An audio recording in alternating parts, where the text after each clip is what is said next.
Hi అండి, welcome to Sandhya kitchen. ఇవాళ వచ్చేసి మజ్జిగ చారు చేస్తున్నానండి. ఈ సమ్మర్లో ఇలాగ మజ్జిగ చారు చేసుకుంటే ఒంటికి చలవ చేస్తుంది.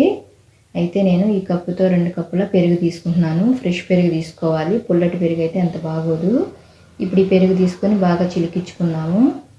ఇలా చిలికిన తర్వాత 1 గ్లాసు నీళ్లు వేసుకున్నామండి. ఇలా నీళ్లు వేసుకొని కలిపేసుకున్నాము. ఈ మజ్జిగ మనకి చిక్కగా ఉండాలి, పలచగా ఉండకూడదు. ఇలా చిక్కగా ఉండాలి. ఇప్పుడు గ్యాస్ ఆన్ చేసుకొని ఒక కడాయి పెట్టుకున్నాము. ఇందులోకి 1 స్పూను ఆయిల్ వేసుకున్నాము.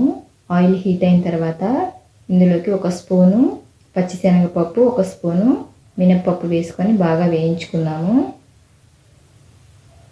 ఇలా వేగింది కదా, ఇందులోకి 4 ఎండుమిరపకాయలు, 1 పచ్చిమిర్చి సన్నగా కట్ చేసుకున్నది వేసుకొని వేయించుకున్నాము.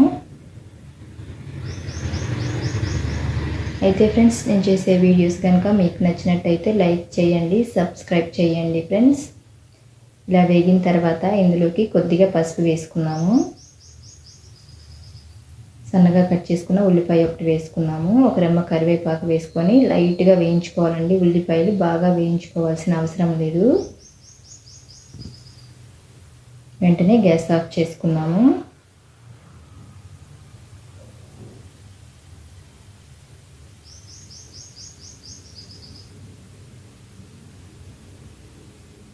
ఇప్పుడు మనం మజ్జిగ చేసుకున్నాం కదా, ఇందులోకి వేసుకున్నాము.